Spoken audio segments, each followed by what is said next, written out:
Hello मित्रांनो, सर्वात आधी मी तुम्हा सगळ्यांना एक छोटीशी विनंती करू इच्छिते की व्हिडिओ पाहिल्यानंतर कृपया माझ्या चॅनेलला नक्की सबस्क्राईब करा.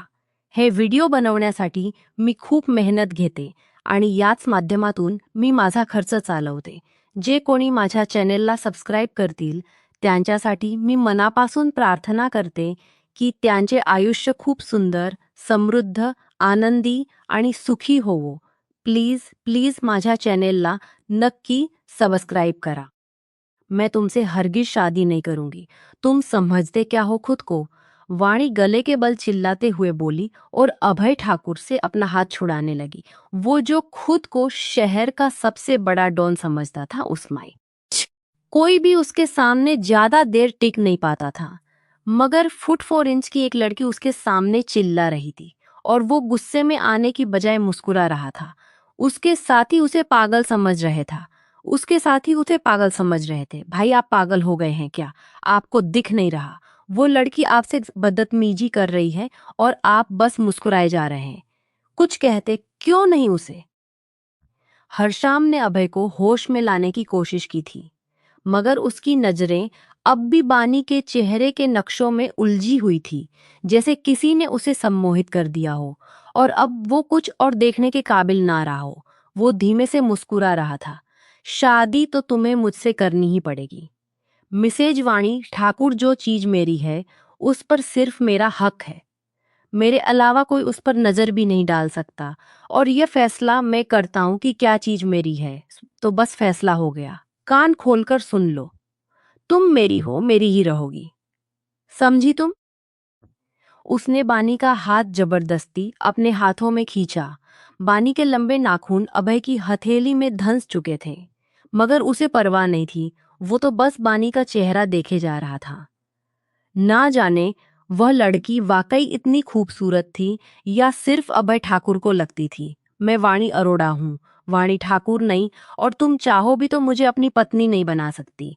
मैं तुमसे नफरत करती हूँ, इतनी नफरत कि तुम्हारे साथ शादी करने से अच्छा मैं मर जाना पसंद करूंगी. तुम्हें क्या लगता है तुम इस तरह मुझ पर दबाव डालकर मेरे घर वालों को अगवा करके मुझसे शादी कर लोगे? ऐसा कभी नहीं होगा. तुम्हें नहीं पता तुमने बानी अरोड़ा से पंगा लिया है. वह अपनी जान तो ले सकती है लेकिन कभी भी खुद को तुम्हारे हवाले नहीं करेगी, समझे तुम? वह चीख पड़ी थी और अब ठाकुर बस उसकी बातें सुनकर चुपचाप मुस्कुराता रहा. वो चाहता था कि वह लड़की बोलती रहे और वह बस उसे सुनता रहे. ना जाने कब वो आम सी लड़की उसके दिल में घर कर गई थी.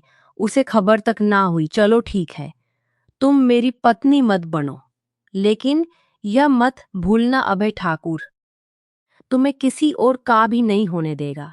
देखना तुम लौट कर मेरे पास ही आओगी. तुम चाहो या ना चाहो लेकिन शादी तो तुम्हें मुझसे ही करनी पड़ेगी. वो बहुत बेहद गहरे लहजे में कहता हुआ बानी का हाथ छोड़ चुका था. बानी रोते हुए अपने हाथ को देखने लगी जिस पर अभय ठाकुर की पकड़ का लाल निशान बन चुका था. वो इतनी ही नरम नाजुक सी थी, मक्खन की तरह मुलायम. और अभय ठाकुर उसकी इसी नजाकत पर फिदा हो चुका था. तुम सब लोग जाओ यहाँ से. मुझे अपनी होने वाली पत्नी को शादी के लिए किसी ना किसी तरह राजी करना है. पहले तो बड़े ही प्यार से मनाऊंगा लेकिन अगर यह न माने तो फिर मैं दूसरा तरीका अपनाऊंगा जो न इसके लिए सहनीय होगा ना ही इसके घर वालों के लिए. वो संगदिली से मुस्कुराता हुआ वाणी की ओर देखने लगा. वाणी के तो हाथ पांव फूल चुके थे. वह धीरे धीरे पीछे की ओर कदम बढ़ाने लगी. वो लोग अभी फिलहाल एक अधूरी इमारत के छठे माले पर खड़े थे. शायद इस इमारत का निर्माण कार्य अधूरा छोड़ दिया गया था और अब वो गुंडों का अड्डा बन चुकी थी. बानी को बस 6 कदम और चलना था और वो सीधा छठी मंजिल से नीचे गिर जाती. और उसने तो यही सोच लिया था अगर उसे अभय ठाकुर जैसे गुंडे की पत्नी बनना पड़ा तो इससे तो बेहतर है वह खुद को खत्म कर दे. अच्छा तो तुम क्या कह रही थी कि तुम मेरी पत्नी बनना पसंद नहीं करोगी? वह धीमे धीमे कदम बढ़ाते हुए उसकी ओर आ रहा था. उसकी आंखों में प्यार का समंदर उफान मार रहा था जबकि बानी की आंखें गुस्से से लाल हो रही थी। वो डरते डरते पीछे हट रही थी। उस आदमी पर जरा भी भरोसा नहीं किया जा सकता था। हाँ, मैं तुमसे शादी नहीं करना चाहती। तुम्हारी पत्नी बनना मुझे एक गाली लगता है और मैं अपने लिए किसी भी गाली को बर्दाश्त नहीं करती। जो करना है कर लो तुम। समझते क्या हो खुद को? मैं बानी अरोड़ा तुमसे इतनी नफरत करती हूँ, इतनी कि अगर तुम अभी इसी वक्त मेरी आंखों के सामने मर भी जाओ ना, तो मैं तुम्हारे लिए एक आंसू तक नहीं बहाऊंगी। तुम्हें क्या लगता है कि मैं तुम्हारे साथ चल दूंगी, तुमसे शादी कर लूंगी? ऐसा कभी नहीं होगा। तुम्हें जैसे लोग मेरी जूती के बराबर भी नहीं हो। वह गुस्से में एक और थूकते हुए मुंह फेर गई और अभय वहीं की वहीं ठहर गया था। अब उसे गुस्सा आ चुका था। उस लड़की ने तो सारी हदें ही पार कर दी थी। वो जितना उसे इज्जत दे रहा था, वो उतनी ही अकड़ दिखा रही थी। यह उसे कहाँ बर्दाश्त होने वाला था। वो चाहता तो जबरदस्ती शादी कर सकता था, लेकिन वो बानी की रजामंदी चाहता था। नहीं चाहता था कि उसका नया शादीशुदा रिश्ता किसी कड़वाहट का शिकार हो। वो तो बानी को ढेर सारा प्यार देना चाहता था। उसके साथ रहकर उसकी खूबसूरती को अपने दिल में महसूस करना चाहता था। वो पूरी तरह उस लड़की के जादू में कैद हो चुका था और उसकी मासूमियत देखकर बानी अरोड़ा उसके लिए एक जुनून बन चुकी थी, जिसे वो मोहब्बत का नाम दे रहा था।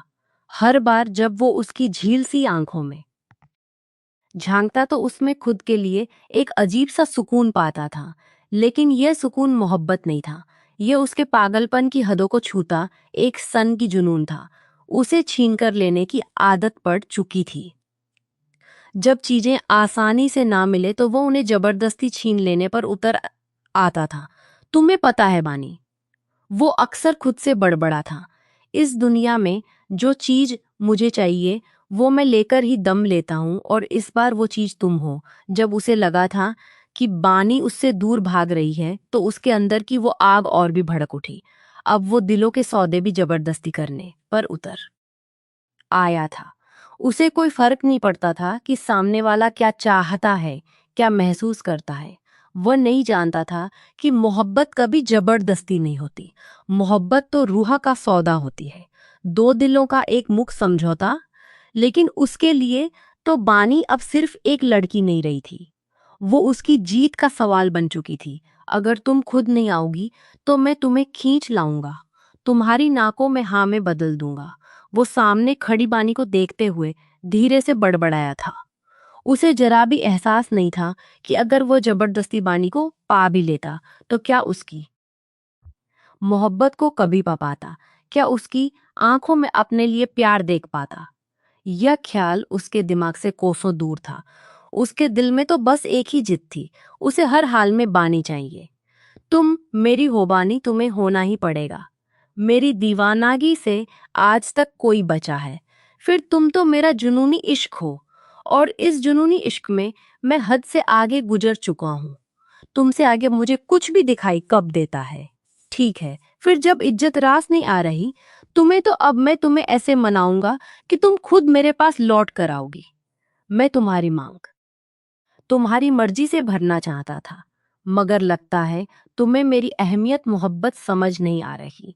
इससे पहले कि वो एक कदम पीछे और बढ़ती और छठी मंजिल से नीचे गिर जाती, बिजली किसी तेजी से लपककर अभय ठाकुर ने गुस्से में उस बाजू पकड़ा और जबरदस्ती घसीटते हुए अंदर की ओर ले जाने लगा।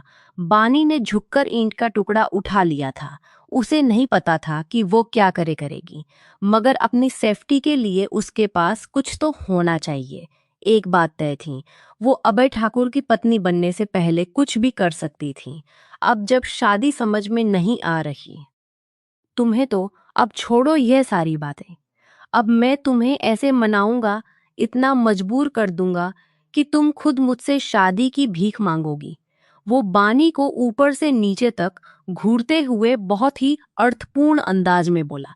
ना जाने वो क्या करने वाला था। बानी के हाथ पांव कांप रहे थे। उसे समझ नहीं आ रहा था कि वो अब क्या करे।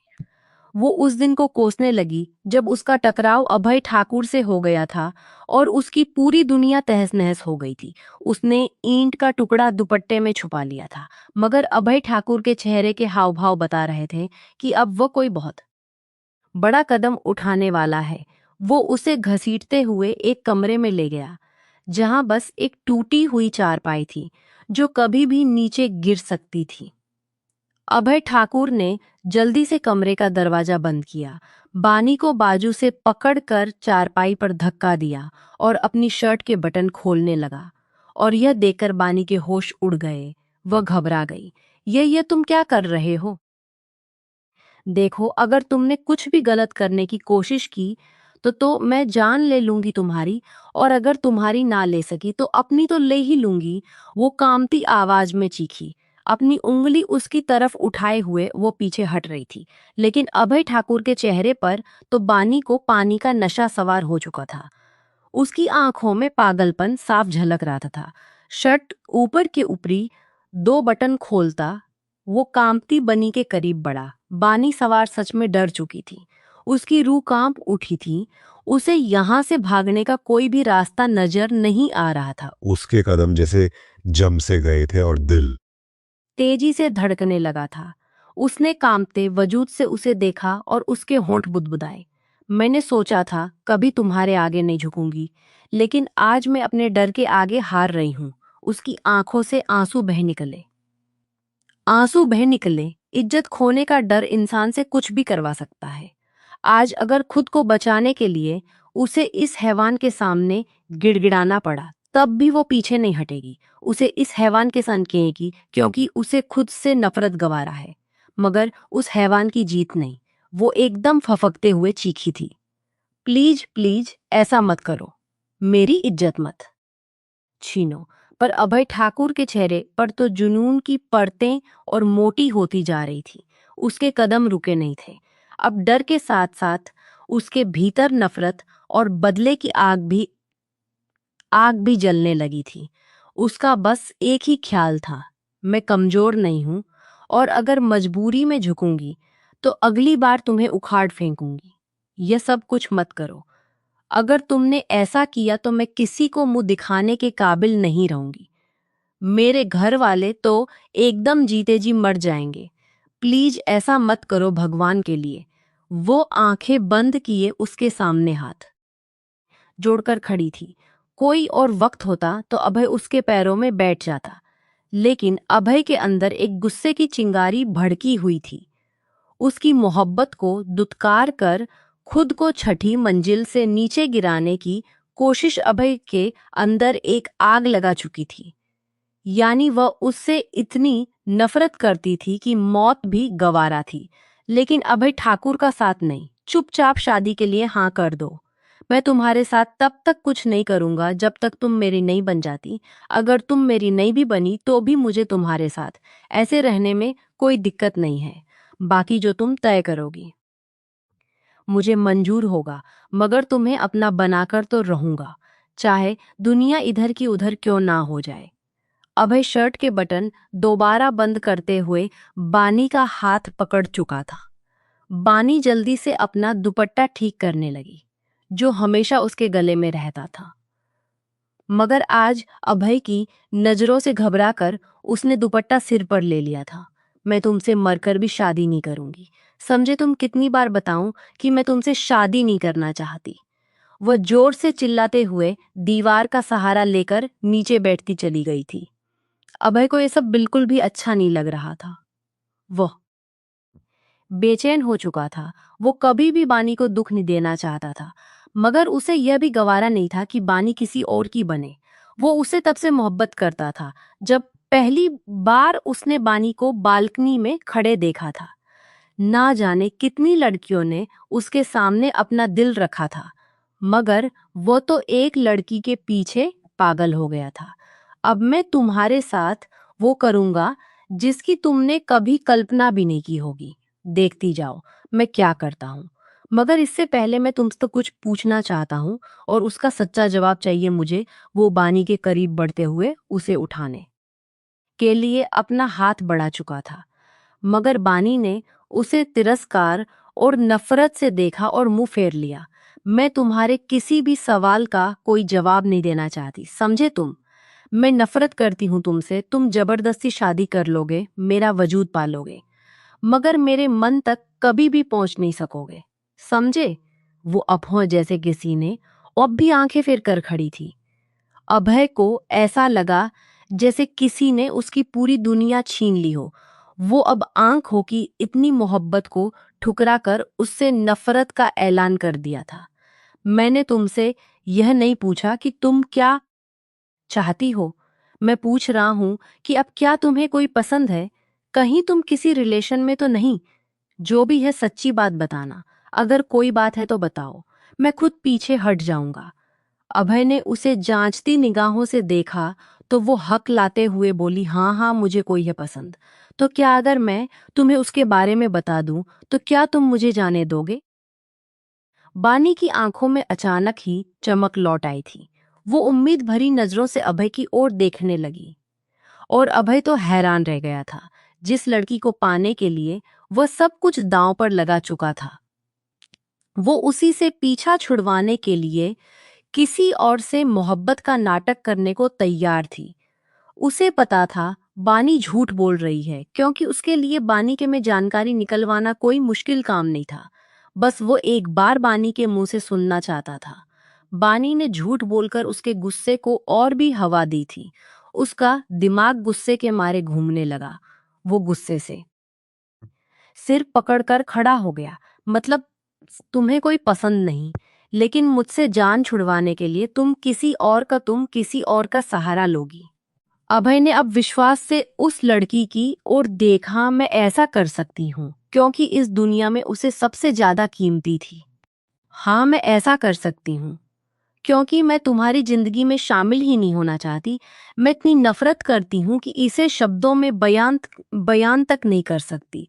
वो उसकी आंखों में आंखें डालकर ठहर ठहर कर बोल रही थी और अभय ठाकुर को ऐसा महसूस हो रहा था जैसे किसी ने उसकी रगों से सारा लहू खींच लिया हो, जैसे उसके शरीर से उसकी आत्मा ही निकल चुकी हो। ठीक है, तो फिर तुम्हें अपना छोटा भाई तो बहुत प्यारा होगा ना? अभय ने चाबियों की अंगूठी उंगली में डालकर घुमाते हुए लापरवाही से कहा और अपने फोन से एक नंबर डायल करने लगा। और बानी को तो जैसे जमीन खिसकती हुई महसूस हुई। उसने कभी सोचा भी नहीं कि यह आदमी इतना नीच बन जाएगा कि अब उसके मासूम भाई को भी अपनी जिद में घसीट लेगा। हाँ, वो पहले भी उसके घर वालों को धमकी देता था, लेकिन इस तरह कभी नहीं। पहली बार बानी को अभय से सच में डर लगा था। वो तुरंत उठकर खड़ी हुई और दरवाजे की ओर भागने लगी, लेकिन उससे पहले ही अभय ने उसका हाथ पकड़कर अपनी ओर खींचा था। एक झटके से उसे अपनी तरफ खींचा और वो उसके चौड़े सीने से लगते बची थी। घबराई हुई वाणी ने खुद को उसके सीने से टच होने से बचाने की कोशिश की थी, लेकिन उसकी यह कोशिश अभय के चेहरे पर एक हल्की सी मुस्कान ले आई। कब तक बचाओ मुझसे वाणी? उसकी आवाज धीमी थी, मगर लहजे में अजीब सी सरसराहट थी। एक दिन तुम खुद इसी सीने पर सिर रखकर मुझसे मोहब्बत का इजहार करोगी। यह वादा है मेरा तुमसे। उसने एक आंख दबाई और मीठी नजरों से उसे ऐसे देखने लगा जैसे वो पहले ही उसकी हो चुकी हो। उसकी आंखों में कोई जल्दी नहीं थी, लेकिन यकीन खौफनाक था। बानी कुछ पल के लिए जैसे जड़ हो गई। उसके कहने का अंदाज, वो ठहराओ, वो अजीब सा भरोसा, जैसे वो जो कह रहा है वही सच हो जाएगा। उसके रोंगटे खड़े हो गए और वो पहली बार उसे उसकी मोहब्बत से नई मोहब्बत की सर्टेनिटी से डर लगा। ये पागलपन है, वो कांपती हुई आवाज में बुदबुदाई। पर अभय की आंखों में अब कोई मजाक नहीं था। वो तो उसकी आंखों में झांकते हुए बस इतना बोला था, ये मजाक नहीं, ये मोहब्बत है बानी। यह पागलपन नहीं, मेरा इश्क है। और मोहब्बत या तो हासिल होती है या फिर बर्बाद कर देती है। वो उससे दूर हटती इससे पहले ही उसने अपने दोनों हाथों से बानी की कमर को जकड़ लिया और बेहद करीब आ गया। इतना करीब कि वह उसकी डर से सरसराती सांसों को अपने चेहरे पर महसूस कर रहा था। उसने एक नज़र अभय के चेहरे पर डाली थी और साथ दी थी और झट से अपनी नज़रें झुका ली। वो कुछ शर्म और डर से सिर तक नहीं उठा पा रही थी। वो चाहती थी कि वो उसे धक्का दे, उस पर चीखे चिल्लाए, उसके गाल पर एक थप्पड़ रख दे, मगर हर बार की तरह वो आज भी उसे बेबस कर चुका था। वो नफरत करती थी उससे, फिर भी वह जबरन अपनी मर्जी थोपकर वही करवा लेता जो वह चाहता था। अभय उसके और भी करीब आ रहा था। वाणी की धड़कनें तेज हो रही थी, लेकिन इस बार कुछ अलग था।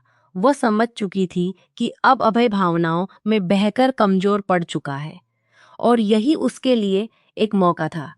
जैसे ही अभय उसके एकदम पास आया, बानी ने पूरी ताकत से उसे धक्का दिया था और दरवाजा खोलकर कमरे से बाहर भाग गई। अभय जैसे होश में आया तो वह तुरंत उसके पीछे गया, लेकिन उसके लोग भी इमारत की 5वीं मंजिल पर बैठे थे। बानी को यूं भागते देखकर वो समझ गए कि वो यहाँ से निकलने की कोशिश कर रही है। उन्होंने झट आगे बढ़कर उसका उसका रास्ता रोक लिया। तब तक अभय भी वहां पर पहुंच चुका था। उसकी आंखों में अब वो पहले जैसे ही नरमी नहीं थी, वहां अब सिर्फ गुस्सा और आग थी। बिना कुछ बोले उसने बानी का हाथ कसकर पकड़ा और उसे दोबारा कमरे में लेकर आया। जाते जाते वो अपने आदमियों से कह कर गया था कि अब मैं और ज्यादा देर नहीं करना चाहता, जाओ और अभी इसी वक्त किसी पंडित को बुला कर लाओ और जो भी जरूरी चीजें हैं उन्हें भी सब साथ ले आओ। अब मैं एक पल भी और इंतजार नहीं करना चाहता। अभय ने बानी को फिर से जबरदस्ती उसी कमरे में बंद कर दिया। बानी जमीन पर घुटनों में सिर छुपाए बैठ गई और फूट फूट कर रोने लगी। उसे कुछ भी समझ नहीं आ रहा था। यह आदमी उसका पीछा कब छोड़ेगा? उसके माँ बाप उसकी चिंता में पागल हो रहे होंगे। यह सोच सच कर ही वह टूट रही थी। वो सोच भी नहीं पा रही थी कि घर जाकर अपने माँ बाप को क्या जवाब देगी। क्या वो ये कहेगी कि उसने अपनी मर्जी से शादी कर ली, जबकि शादी में उसकी मर्जी शामिल नहीं थी। वो सोच भी नहीं पा रही थी कि क्या बोलेगी, कैसे बोलेगी, किसे बताएगी। करीब आधे घंटे बाद कमरे का दरवाजा खटखटाया गया। एक ब्यूटी पार्लर वाली लड़की कमरे में दाखिल हुई। बानी ने हैरानी और डर से उस अनजान लड़की को देखा। मैडम, सर ने कहा है आपका ब्राइडल मेकअप कर दूं। आज आपकी शादी है ना? वो लड़की कांपती आवाज में बोल रही थी। उसकी आंखों और उसके चेहरे से साफ झलक रहा था कि उसे भी जबरदस्ती डरा धमका कर यहाँ पर लाया गया है। जल्दी करो, मेकअप करो और फिर यहाँ से निकलो। अगर बाहर जाकर किसी को कुछ भी बताया तो दोबारा कभी मेकअप करने के लायक नहीं बचोगी।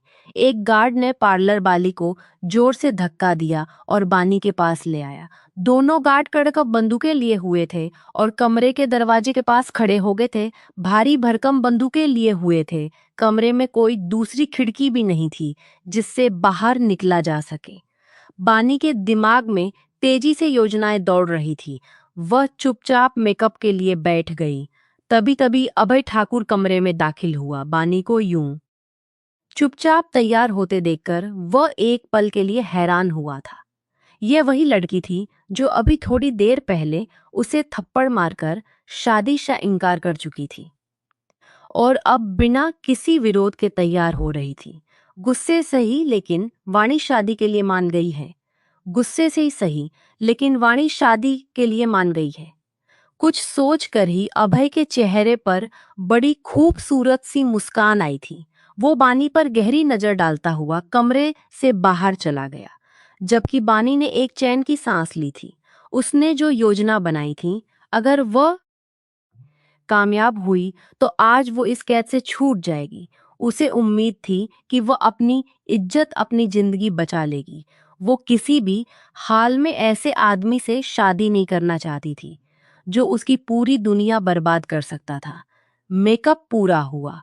उसने जैसे ही खुद को आईने में देखा, यकीन नहीं आया कि इतने 6 दिनों से अभय ठाकुर ने जो आधे घंटे पहले थी बीते 6 दिनों से अभय ठाकुर ने उसे कैद मिलती जा रही थी और उसके भी लगातार धमकियां मिलती जा रही थी, जिससे वो अंदर ही अंदर टूट रही थी, लेकिन आज नहाने और राजकुमारी जैसी लग रही थी।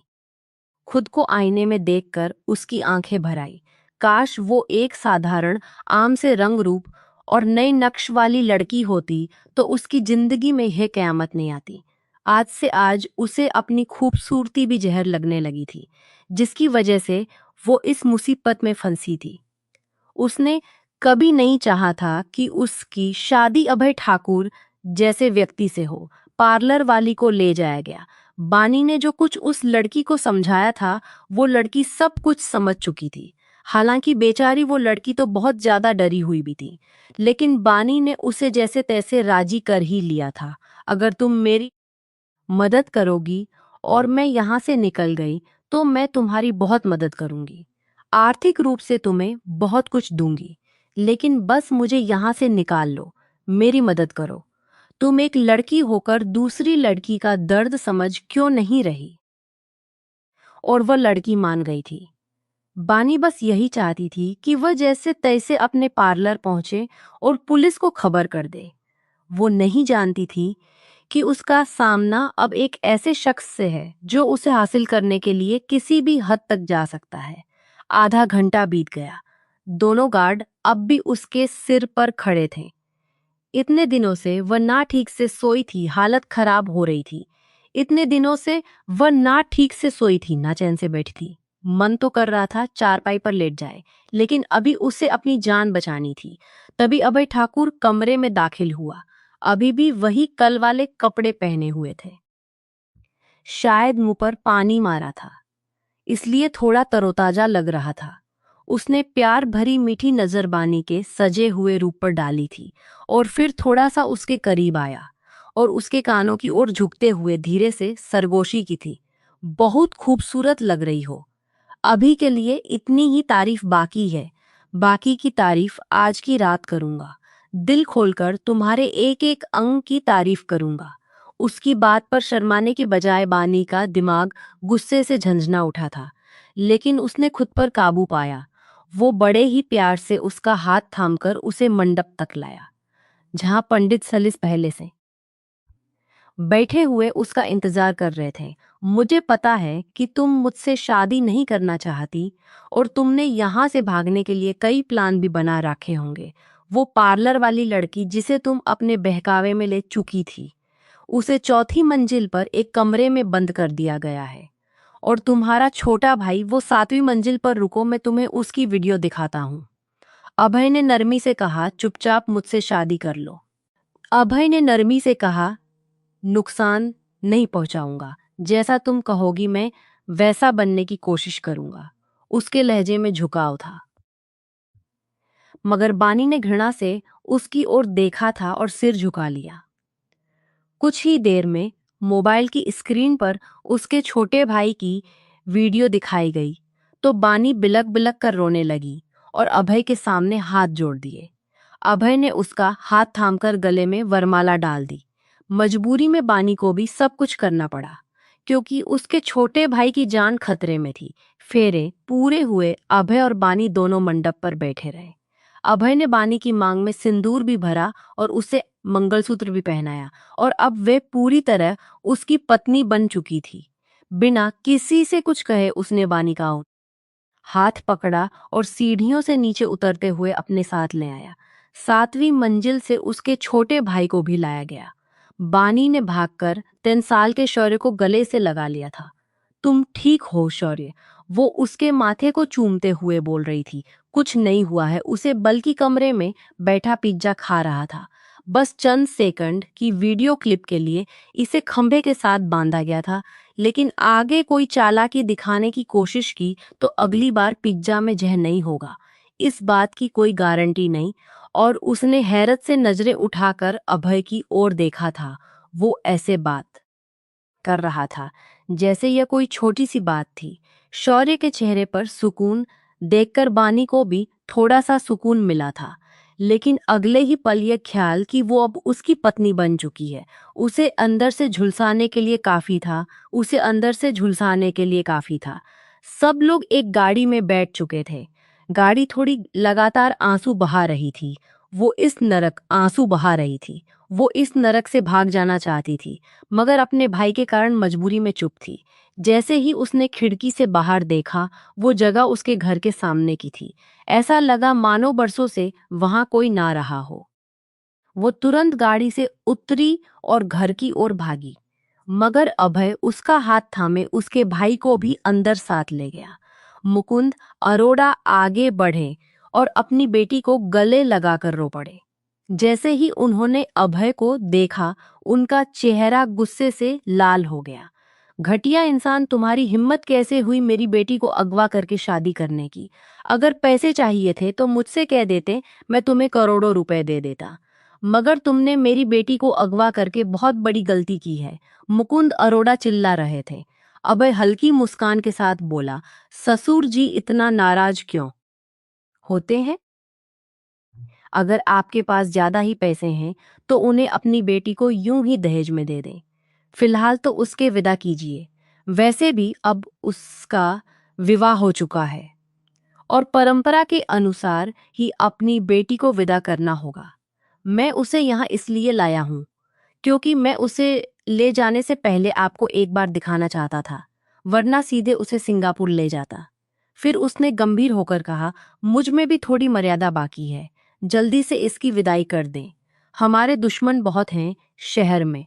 मैं उन्हें कोई मौका नहीं देना चाहता। अभय एक ही सांस में सब कुछ कह गया था। उसे पूरा यकीन था कि मुकुंद अरोड़ा अपनी बेटी की विदाई पर ध्यान देंगे, क्योंकि अब तो शादी हो चुकी थी और कुछ भी नहीं किया जा सकता था। मुकुंद अरोड़ा ने भारी मन से दिल पर पत्थर रखकर बेटी की विदाई की तैयारियां शुरू कर दी, जबकि बानी बार बार सिर हिला रही थी। वो किसी भी हाल में उस आदमी की पत्नी नहीं बनना चाहती थी। वो किसी भी हाल में पूरी दुनिया के सामने संदेहास्पद था। उसके माँ बाप ने रोते हुए उसे विदा कर दिया।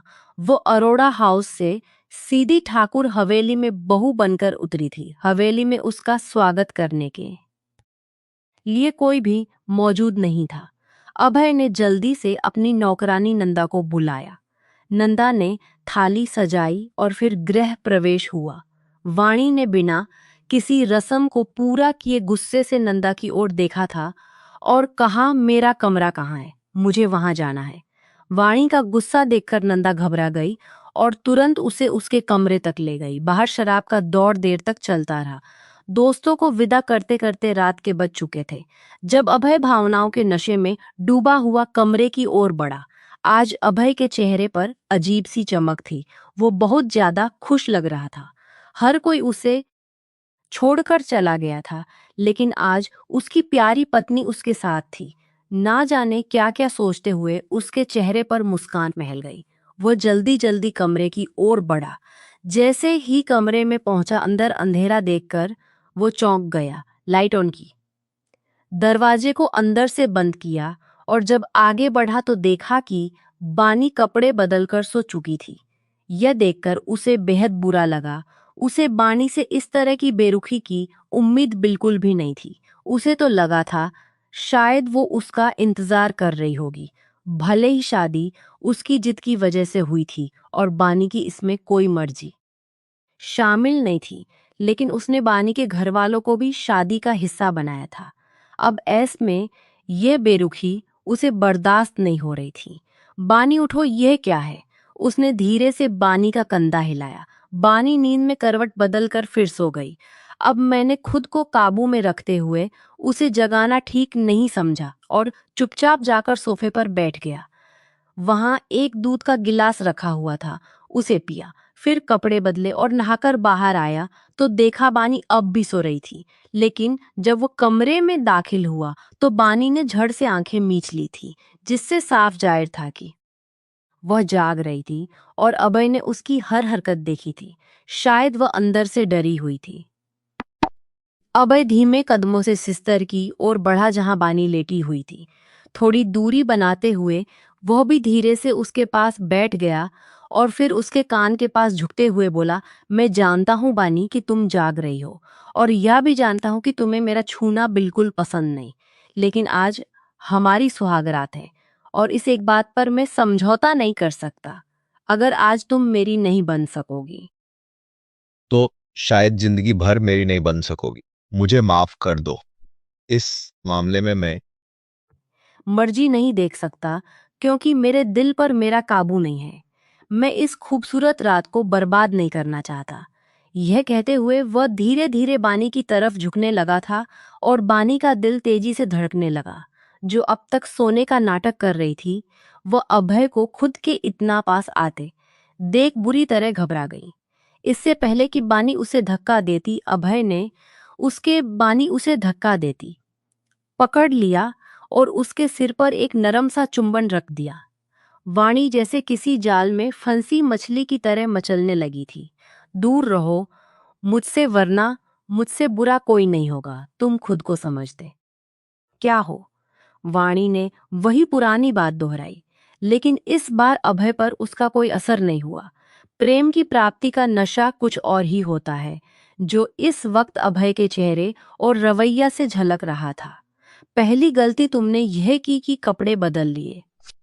अभी तो मैंने तुम्हें ठीक से देखा भी नहीं था, और दूसरी मुझसे बात किए बिना तुम सो गई। आज हमारी सुहागरात है बानी, तुम ऐसा कैसे कर सकती हो। अभय ने गुस्से और कुछ दर्द से भरे स्वर के साथ कहा था, जबकि बानी डर से कांपी थी। मुझसे दूर रहो, अगर तुम मेरे करीब आए तो मैं अपनी जान ले लूंगी। बानी ने उसे पीछे धकेलते हुए खुद से दूरी बनाई थी। अभय तो यह देखकर सन रह गया था, तो क्या अब भी उसे चुप रहना होगा।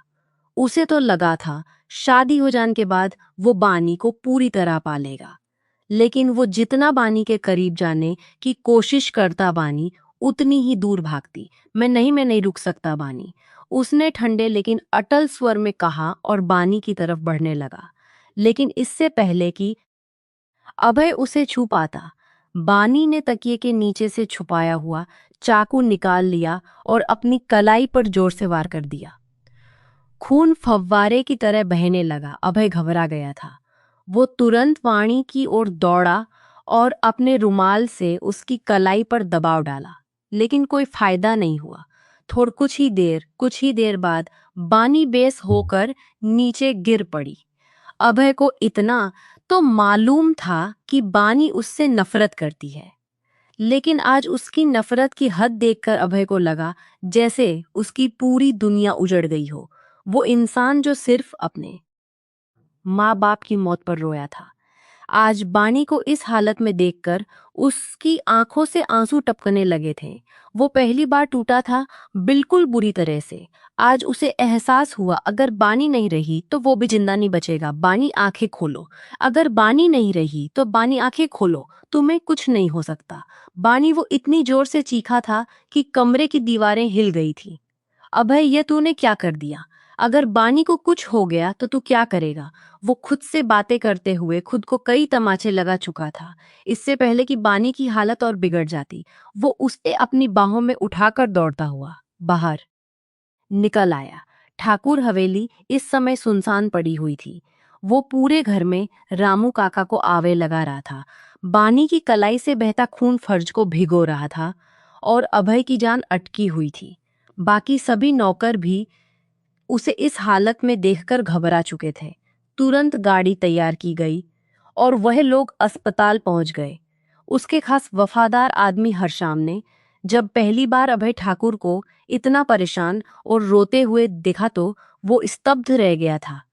वो अभय जो किसी की भी परवाह नहीं करता था, वो अभय आज एक साधारण सी लड़की के लिए टूट चुका था, और वही लड़की जो उसे उसकी नफरत की आखिरी हद तक पहुंचा चुकी थी। समय पर इलाज मिलने की वजह से बानी की जान बच गई थी, और जब वो बानी के सामने गया तो बानी ने नफरत से अपनी नजरें फैल ली थी। बानी की आंखों में खुद के लिए बेरुखी नफरत उसे सह नहीं हुई थी। उसे तो लगा था शादी के बाद वो बानी को पालेगा, लेकिन उसने तो बानी को खुद से और भी ज्यादा दूर कर दिया था। गहरा सांस लेकर वो कमरे से बाहर निकल आया और डॉक्टर से उससे उसके डिस्चार्ज होने की बात करने लगा। बानी को घर में लाने के बाद अभय बहुत ज्यादा उदास था। बानी के माँ बाप भी उसे देखने आए थे और साथ ले जाने की अनुमति भी मांगी, लेकिन अभय कोई जोखिम लेना नहीं चाहता था। जब तक बानी के दिल में उसके लिए थोड़ी भी जगह ना बन जाती, वो उसे कहीं दूर जाने देना नहीं चाहता था। वो जानना चाहता था कि आखिर बानी उसे इतनी नफरत क्यों करती है। ऐसी कौन सी वजह थी जो बानी को उसे नफरत पर मजबूर कर रही थी। बस वजह को वो उस वजह को खत्म कर देता। वो खुद को बदलना चाहता था। वो बानी से दूर जाने की कल्पना भी नहीं कर सकता था, क्योंकि केवल एक पल में ही जब उसने मौत के करीब जाते देखा तो उसे समझ आ गया था कि वह लड़की उसकी पूरी दुनिया है। अगर बानी को कुछ हो जाता तो वह भी जी नहीं पाता। अस्पताल से आने के बाद से अभय उसके पास नहीं गया था। वो दूसरे कमरे में सोता था और बानी अलग कमरे में। धीरे धीरे करके 4 दिन गुजर चुके थे और इन 4 दिनों में अभय ने नंदा के जरिए बानी का पूरा ख्याल रखा था, उसकी दवाओं का, उसके खाने पीने का, उसके आराम का। उस दिन बानी अपने कमरे में थी जब अभय दरवाजा हल्के से खटखटाता हुआ अंदर आया। मैं जानता हूँ तुम मुझे पसंद नहीं करती हो, मुझसे नफरत करती हो। शादी की पहली रात मुझे यह बात साफ समझ आ गई थी, लेकिन मैं जानना चाहता हूँ कि तुम मुझसे इतनी नफरत क्यों करती हो। वो थके टूटी आवाज में बोलता सामने सोफे पर बैठ चुका था। बानी अभय को देखकर गुस्से के मारे उठकर जाने लगी कि अभय ने जल्दी से कहा बैठी रहो। बानी, मैं तुम्हारी इजाजत के बिना छू भी नहीं सकता। अगर तुम चाहो तब भी मैं तुम्हारी तरफ, अगर तुम चाहोगी तभी मैं तुम्हारी तरफ देखूंगा। मैं समझ गया हूँ, मैं तुमसे प्यार करता हूँ और तुम पर जबरदस्ती नहीं कर सकता। अब सब कुछ तुम्हारी मर्जस्ती नहीं कर सकता। अब सब कुछ तुम्हारी मर्जी से होगा, इस बात के कि तुम मुझे छोड़कर चली जाओ। बताओ ना बानी, तुम मुझसे नफरत क्यों करती हो? उसने बहुत नरमी से कहा। बानी अब भी अपनी उंगलियों को घूर रही थी। तुम गुंडे हो, शराबी हो, न जाने कितनी लड़कियों को बर्बाद कर चुके हो। मोहल्ले के लोग तुमसे डरते हैं, इज्जत नहीं करते। तुम्हारा कोई काम इज्जत से नहीं जुड़ा। तुम नशा बेचते हो, बच्चों का फ्यूचर बर्बाद करते हो, कॉलेज में लड़कों से मारपीट करते हो। तुम्हारी वजह से कितनों की जिंदगियां बर्बाद हुई हैं। तुम्हारे रहते हुए कोई लड़की सुरक्षित नहीं। मैं ऐसे घटिया इंसान से मोहब्बत कैसे कर सकती हूँ? उसके साथ एक पल तो रहना, पूरी उसके साथ एक पल तो रहना, दूर की बात, पूरी जिंदगी कैसे गुजार सकती हूँ? वो नफरत से मुंह फेर कर बोली और अभय को ऐसा लगा जैसे उसकी टांगों में शीशा भर गया हो। वो चुपचाप कमरे से निकल गया। तभी उसका फोन बजा। कॉल थी बानी के पापा मुकुंद अरोड़ा की। हैरानी हुई, लेकिन तुरंत कॉल उठाई। जैसे ही उन गुंडे ने कुछ दिनों से उनके कंस्ट्रक्शन प्रोजेक्ट को रोक रखा है, ओहो, अब पैसे की मांग कर रहा है, तो उन्होंने अभय को मदद के लिए बुलाया था। अब उनका दामाद था, समाज में उसका नाम जुड़ चुका था, इसलिए उन्होंने पूरे गर्व से उसे सामने लाकर दिखाया। अभय को देखते ही उस गुंडे की सिटी पिटी गुम हो गई थी। वो सीधे जाकर मुकुंद अरोड़ा के पैरों में गिर पड़ा और माफी मांगने लगा। पहली बार मुकुंद जी ने अभय से प्यार से बात की थी। अपना काम निपटाकर अभय सीधा घर लौट आया। घर आते ही उसने बानी को कमरे में बेचैन टहलते हुए पाया। बानी को उसे देखकर राहत मिली। उसकी माँ ने फोन करके बताया था कि तुम्हारे पापा को किसी गुंडे ने धमका रखा है। वो डर रही थी कि कहीं अभय को कोई नुकसान ना हो, लेकिन अभय के आते ही उसे समझ आ गया था कि उसका डर झूठा था। बानी एकदम घबरा कर बोली, मम्मा कह रही थी कि किसी ने कब्जा कर लिया है और मैं पूछना चाह रही थी। उसके लफ्ज टूट रहे थे। तभी अभय ने हल्के से जवाब दिया, हाँ, मामला सुलझ गया है, अब घबराने की कोई जरूरत नहीं। इतना कहकर वो उसकी तरफ देखे बिना चला गया। बानी को उसका यूं अनदेखा करना बुरा तो लगा, लेकिन वे चुप रही। तभी उसने अभय को कहते सुना, हाँ, आज से भत्ता लेना बंद। आज मैं इस काम में नहीं पड़ना चाहता। आज से मैं इस काम में पड़ना नहीं चाहता। ये सुनते ही बानी को झटका लगा था। उसकी कई बातों का असर इतना गहरा पड़ा था कि वो खुद को बदलने लगा था। उसने देखा कि अब स्टोर रूम से शराब की बोतलें भी निकाली जा रही थी। अभय ने सबके सामने सारी बोतलें लौर में फेंक कर तोड़ दी। पूरी हवेली बदबू फैली। बानी ने नाक पर हाथ रखा और चुपचाप अपने कमरे लौट गई। वक्त में बदल रहा था, धीरे धीरे खुद को बदल रहा था। उसने सारे गलत काम, मारपीट और बुरे लोगों से संबंध तोड़ दिए। अपने पापा का छोड़ा हुआ बिजनेस संभालने लगा। गांव की जमीन की देखरेख के लिए उसने आदमी लगा दिए। उसने अपने लंबे बाल भी कटवा दिए। अपनी अलमारी से सारे पुराने कपड़े हटवा दिए। अब वो सच्चाई से पढ़े लिखे एक बिजनेसमैन की तरह जीना चाहता था, और यह सब सिर्फ बानी की वजह से हुआ था। कुछ ही दिनों में उसकी जिंदगी पूरी तरह बदलने लगी थी। बानी अब धीरे धीरे रोज उसके इस बदले हुए रूप को देखती और मन ही मन उसकी अहमियत महसूस करती, लेकिन कभी कह ना पाती। वो दोनों अब भी अलग अलग कमरों में सोते थे। अभय अब उसके करीब नहीं जाता था, बस सुबह ऑफिस जाता, रात को देर से आता और बानी दरवाजे पर उसका इंतजार करती। आज रात बज चुके थे। बानी बेसब्री से उसका इंतजार कर रही थी। नौकरानी से पता चला कि आज अभय का जन्मदिन है, लेकिन वह अब तक घर नहीं आया था। और जैसे ही वह घर पहुंचा, बानी सामने थी। वो हैरानी से उसकी तरफ देखने लगा। तुम जाग रही हो या फिर मैं कोई सपना देख रहा हूँ? बानी, मैं आपका इंतजार कर रही थी, उसने उंगलियां मरोड़ते हुए बड़ी ही बेचैनी से जवाब दिया था।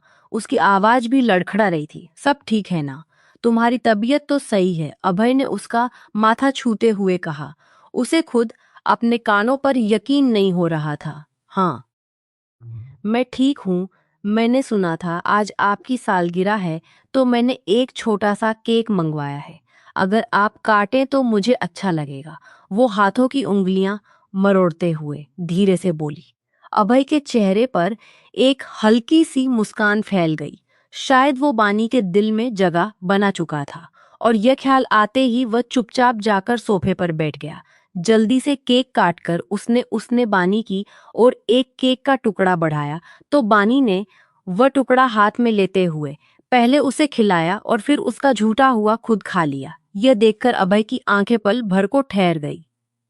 क्या वह वाकई में बदल रही थी? आपका बहुत बहुत धन्यवाद, बानी अरोड़ा। मुझे इस चीज की उम्मीद नहीं थी, लेकिन आपने जो किया मुझे बहुत अच्छा लगा। अभय ने इतनी शालीनता से कहा कि बानी एक पल के लिए जमीन पर गिरते गिरते बची। पहली बात, मैं आपकी पत्नी हूँ। मेरा धन्यवाद करने की कोई जरूरत नहीं, बल्कि आपको तो मेरा नाम बानी अरोड़ा नहीं, बानी ठाकुर है। वो आंखें झपकाते हुए मासूमियत से मुस्कुरा दी थी, और फिर अभय के हाथ से चाकू गिरकर जमीन पर जा चुका था। मुझे तुम्हारी तबीयत ठीक नहीं लग रही, बानी। चाहो तो मैं तुम्हें रामू काका के साथ अस्पताल ले चलूं। अभय की आवाज में चिंता थी, लेकिन बानी का मूड एकदम बिगड़ गया। वो गुस्से से उसे घूरने लगी। ठीक है, आप जाकर आराम करें, मैं भी अब सोना चाहती हूँ। वो जल्दी से का टुकड़ा वापस मेज पर रखकर चुपचाप जाकर लेट गई थी। और अभय को बहुत दुख हुआ था।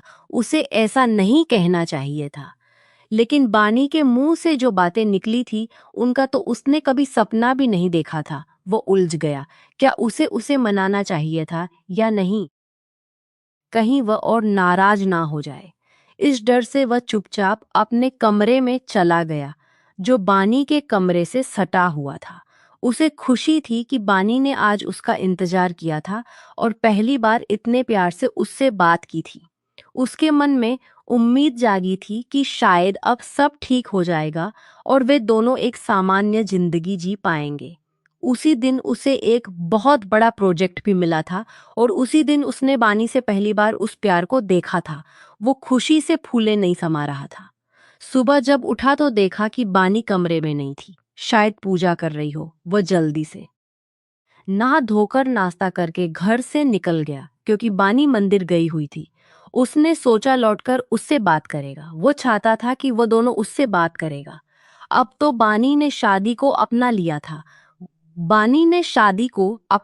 था। वो नई जिंदगी की शुरुआत करना चाहता था। पूरा दिन काम में बीत गया। रात को बजे जब वो घर पहुंचा तो देखा कि गेट पर बस गार्ड बैठा हुआ है।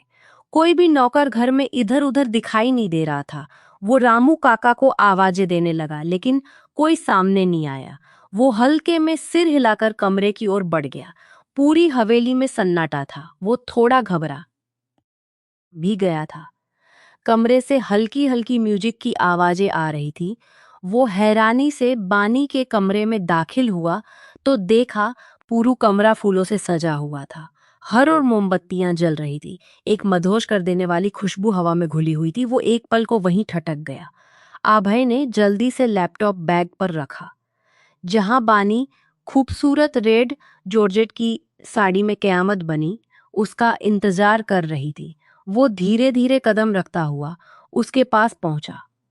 मैंने वॉशरूम में आपके लिए कपड़े लटका दिए हैं, जल्दी जाइए और फ्रेश हो जाइए, बानी ने पलके झपकाते हुए बड़े ही प्यारे अंदाज में कहा था। पर कपड़े क्यों? मैं ऐसे ही ठीक हूं, अभय ने हैरानी से कपड़ों की ओर देखते हुए कहा। मुझे नहीं पता, मैंने वो कपड़े अपनी पसंद से लाए हैं और मैं चाहती हूं आप उन्हें पहने, वो शर्म से सिर झुकाकर बोली। अभय ने आगे बढ़कर उसके माथे को चूमा और बिना कुछ कहे वॉशरूम में चला गया। नहा धोकर आया तो देखा बानी खुद को आईने में देख रही थी। वो पहले से कहीं ज्यादा खूबसूरत लग रही थी। अब वो छोटे छोटे कदमों से उसके पीछे आकर खड़ा हुआ, अपने बाजू उसकी कमर के चारों ओर बांधते हुए अपना चेहरा उसके कंधे पर टिकाया। दोनों आईने में एक दूसरे की परछाई देख रहे थे। एक परफेक्ट कपल की तरह अब ऐसे ही देखते रहेंगे या फिर मुंह दिखाई का तोहफा भी देंगे। बानी ने मुस्कुराते हुए अभय को पीछे धकेला। मुंह दिखाई देने से पहले मुझे कुछ और चाहिए, अभय ने शरारती मुस्कान के साथ उसकी ओर बढ़ते हुए कहा। क्या चाहिए? बानी शर्मा कर सिर झुका गई। असल में मुझे एक गिलास पानी चाहिए था, ये कहते हुए बानी को अपनी बाहों में भर चुका था। बानी नकली गुस्से से बोल, ठीक है जाइए, खुद पानी पीजिए, मैं भी कपड़े बदल कर सोने जा रही हूँ। वह जाने ही लगी कि अभय ने उसे फिर खींच लिया। मैं तो मजाक कर रहा था यार, बस देखना चाहता था मेरी पत्नी का मन क्या है। अच्छा, अब जल्दी से सिंदूर और मंगलसूत्र लेकर आओ, अभय ने मुस्कुरा कर कहा। अचानक हुआ था। मैं चाहती हूँ कि सब कुछ आज एक कपल्स की तरह हो। आप मेरा साथ देंगे ना? बानी ने हाथ आगे बढ़ाया। उसकी सदा पर मुस्कुराता हुआ वो ड्रेसिंग रूम की ओर चली गई। थोड़ी देर बाद वो सिंदूर और मंगलसूत्र लेकर लौटी। अब जल्दी से पहनाइए, वह छेंकते हुए बोली। अभय ने उसके मांग पर प्यार से चूमा, फिर सिंदूर भरा मंगलसूत्र पहनाया और उसे अपनी बाहों में समेट लिया। जिस मोहब्बत को पाने के लिए वह पिछले 1 साल से तरस रहा था, आज वह उसे पूरी तरह मिल चुकी थी। अब मुझे मुंह दिखाई का तोहफा दीजिए, वह रूठे हुए अंदाज में जाकर दूर बैठ गई। अभय के शरारती निगाहें उसे बेचैन जो कर रही थी, पर फिर भी वो हल्के से मुस्कुरा रही थी, क्योंकि अब वह सब उसका हक था। ठीक है, अभी लाता हूँ, एक गिफ्ट है जो तुम्हें बहुत पसंद आएगा, उसने आंख मारते हुए कहा। ड्रेसिंग रूम की ओर चला गया। थोड़ी देर बाद वापस आया तो उसके हाथ में 2 डिब्बे थे। लाल रंग के डिब्बे उठाते हुए उसने बानी की गोद में रख दिए। बानी हैरानी से अभय को देख रही थी। यह असली सोने के सेट हैं। यह मेरी माँ के, उम्मीद करता हूँ तुम इन्हें संभाल कर रखोगी। वो इन्हें अपनी बहू को देना चाहती थी, मगर जिंदगी ने उन्हें मोहलत नहीं दी। तुम इन्हें पहनोगी ना? उसने सवालिया निगाहों से बानी की ओर देखा तो बानी की आंखों में आंसू आ गए और उसने सर हिला दिया और दूसरा गिफ्ट बस मत देखो वरना गुस्सा हो जाओगी, ये कहकर उसने जल्दी से डिब्बा उठा लिया। इससे पहले वो कुछ समझ पाती बानी ने झटके से वो डिब्बा खींचा। सामने नाइट ड्रेस देखकर वो मुंह खोले रह गई, जबकि अभय जोर से हंसते हुए मुंह फेर चुका था। मैं इसे पहन कर आऊं, बानी मुस्कुराते हुए अभय की ओर देख रही थी। ये सुनकर अभय को एक जोर का झटका लगा था, क्योंकि उसे लगा था बानी नाराज हो जाएगी, लेकिन वह नाराज होने की बजाय नाइट ड्रेस पहनने के लिए वॉशरूम की तरफ बढ़ गई, जबकि अभय अपनी बीती जिंदगी को याद करने लगा। माँ बाप के जाने के बाद रमेश काका ने उसे सहारा दिया था, लेकिन जैसे उसने होश संभाला रमेश काका भी उसे इस घड़ी इस भरी दुनिया में छोड़कर चले गए। तब से उसका उठना बैठना गुंडों में होने लगा और फिर उसने वही रंग ढंग अपना लिए। मगर बानी के आने के बाद उसकी जिंदगी बदल गई और आज के बाद वो एक खुशहाल जिंदगी जीने वाला था। इस जिंदगी का सिर्फ ख्याल आते ही उसके चेहरे पर एक संतोष की मुस्कान खिल उठी थी। वो बहुत पहले भी बदल सकता था, लेकिन उसकी जिंदगी में कोई था ही नहीं जिसके लिए वो खुद को उसकी पसंद के मुताबिक ढाल लेता। जैसे ही बानी नाइट सूट पहनकर कमरे से बाहर आई, अभय की सांसें थम सी गई थी। वो गुलाबी रंग की सॉफ्ट नेट ड्रेस में ऐसी लग रही थी मानो चांद जमीन पर उतर आया हो। उसकी आंखों में हल्की झिझक थी, पर होठों पर हल्की मुस्कान। उसने देखा तो देखता ही रह गया। इतने चुप क्यों हो? बानी ने मुस्कुराते हुए पूछा। क्योंकि शब्द नहीं मिल रहे, अभय ने धीरे से कहा और फिर उसकी ओर कदम बढ़ाए। वो उसके करीब आया, उसकी हथेलियां थामी और बहुत प्यार से बोला, तुम जानती हो, तुम्हें देखकर लगता है जैसे जिंदगी मुस्कुराने लगी है। मैं बहुत खुश हूं कि तुम मेरी जिंदगी में हो। बानी की आंखें भर आई। वो धीरे से बोली, शायद अब मैं भी खुद को तुम्हारे नाम कर चुकी हूं। तुम्हारे बदलने ने मुझे छू लिया है। अभय ने उसे उसे अपनी बाहों में भर लिया और बेकरार होकर उसके नरम होठों पर झुक गया। कुछ पल के लिए दोनों एक दूसरे की सांसों को अपने अंदर तक उतारते रहे। और अभी अभी वो बानी ने जो नाइट सूट पहना था अब उसके वजूद से एक ही पल में अलग कर चुका था और बुरी तरह मदहोश होते उसके नरम वजूद में खोने लगा। बानी ने पूरी तरह खुद को उसके हवाले कर दिया था। कमरा गुलाब की महक और मोमबत्तियों की रोशनी से रोशन था। दीवार पर धीमी म्यूजिक की धुनें बज रही थी और बेड पर प्यार की कहानी लिखी जा रही थी। अभय ने बानी के माथे को चूमा, उसके गालों को छुआ और फिर प्यार से उसके होठों को छुआ। बानी ने उसकी गर्दन में अपनी मुलायम बाहें डाल दी और वो पल जैसे पूरी कायनात थम गई थी। रात यूं ही महकती रही। एक दूसरे की बाहों में सिमटे वह अपने अतीत की दूरियों को मिटा गए। एक नई शुरुआत थी जिसमें केवल प्यार था, अपनापन था और सुकून था, जिसका इंतजार बानी ने बरसों किया था। अगली सुबह खिड़की से हल्की हल्की सुनहरी धूप कमरे में फैल रही थी। पर्दे हवा लह रहे थे और कमरे में सुखद शांति थी। बानी अभय की छाती पर सिर रखकर सो रही थी, जबकि अभय उसकी जुल्फों से खेल रहा था। उठ जाओ मेरी जान, अभय ने प्यार से उसके कान में फुसफुसिया था। Please Abhay, 5 minute. और बानी ने आंखें बंद करते हुए कहा, 5 मिनट नहीं, पूरी जिंदगी तुम्हारे साथ बितानी है। अभय ने मुस्कुराकर जवाब दिया। बानी ने आंखें खोली, उसकी निगाहें अभय से मिली और वे हल्के से मुस्कुराई। आज पहली बार लग रहा था कि मैं आज पहली बार लग रहा है आज कि मैं किसी के होने से अधूरी नहीं बल्कि पूरी हूं, उसने धीरे से कहा। अभय ने उसे फिर से सीने से लगा लिया। दोनों का यह रिश्ता अब सिर्फ एक नाम का नहीं था, बल्कि मजबूत रिश्ता था जिसे दोनों ने अपने दिल से अपनाया था। प्यार की यह सुबह एक नई जिंदगी की पहली सुबह थी और बहुत खूबसूरत भी। कुछ महीने बीते, बानी अब एक नन्ही सी जिंदगी को अपने भीतर महसूस कर रही थी। उसके चेहरे पर मां बनने की चमक थी, लेकिन आंखों में अकेलापन साफ झलकता था, क्योंकि अभय ने अपनी छोटी से बिजनेस को एक मुकाम तक पहुंचाने की ठानी थी। वो अब हर दिन सुबह से रात तक बिजी रहता। मीटिंग्स, क्लाइंट्स, डील्स, कॉल्स और इन सब के बीच बानी कहीं पीछे छूटती जा रही थी। शुरुआत में वह समझती थी अभय मेहनत कर रहा है उनके भविष्य के लिए, मगर धीरे धीरे हर दिन उसकी आवाजें जवाब के बमरे की दीवारों में गुम हो जाती और हर रात वह दरवाजे की ओर देखती रहती कि आज शायद वह जल्दी आ जाएगा। आज शायद उसे याद होगा कि मैं अकेली हूँ।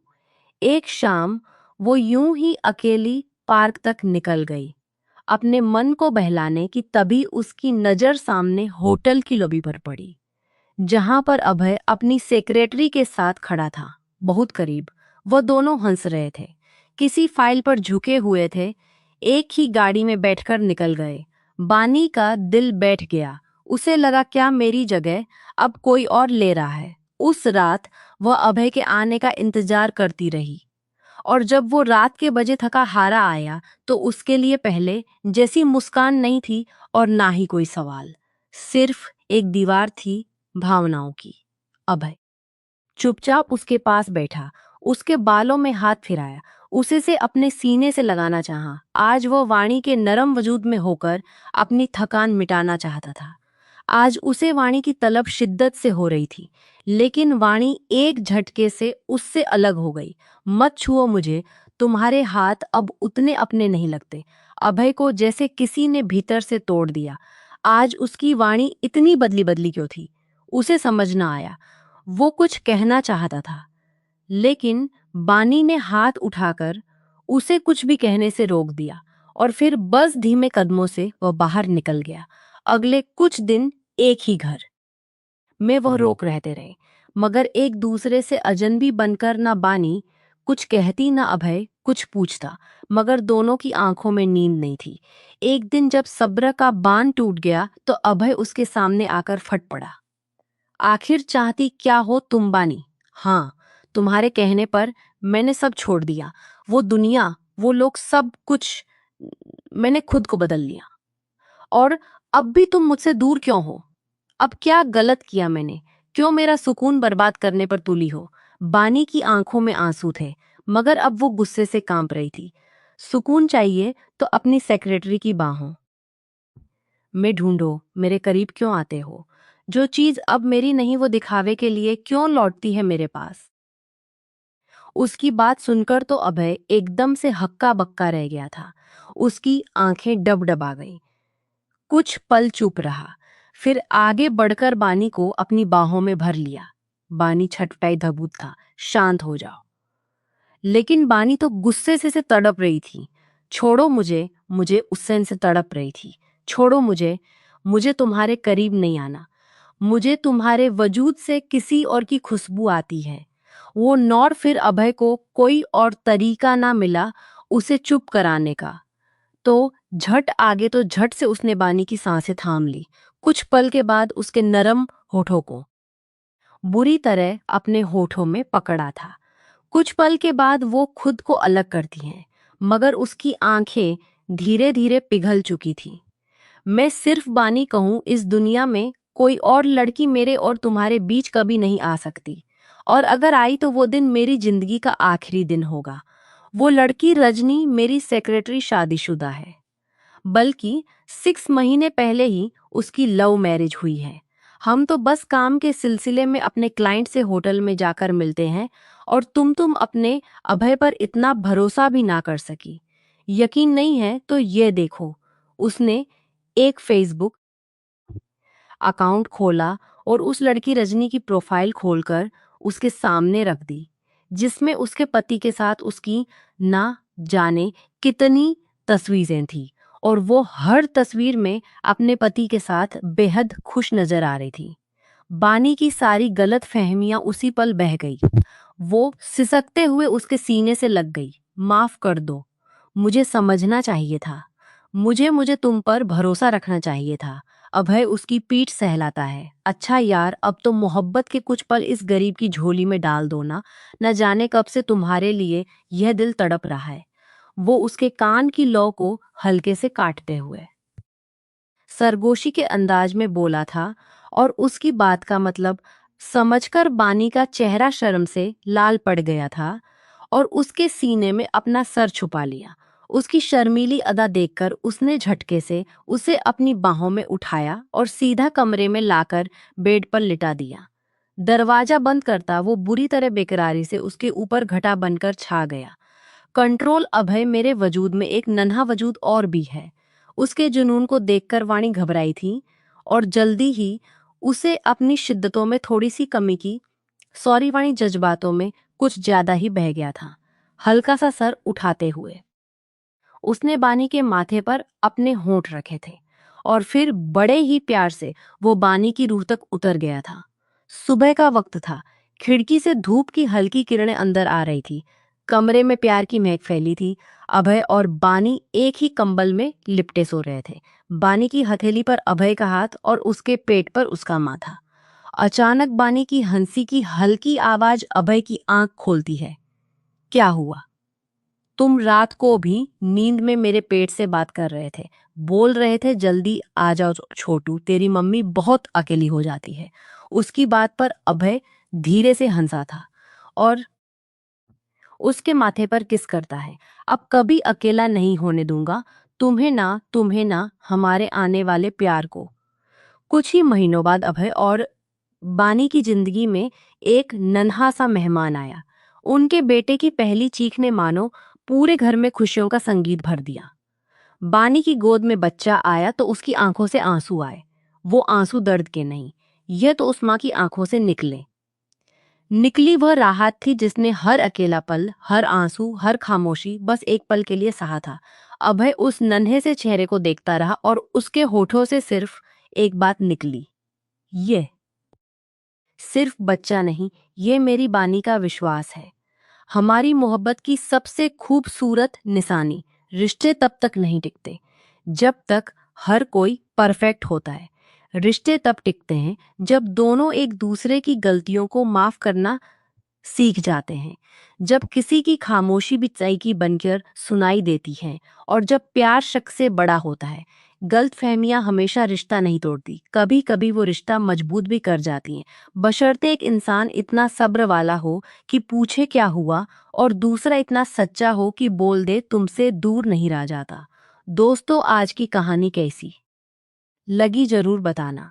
पसंद आई हो तो प्लीज़ लाइक करना, एक प्यारा सा कमेंट करना और हमारी कहानियों को और सुनने के लिए हमारे चैनल से जुड़े रहना। मिलते हैं दोस्तों अगली किसी नई कहानी।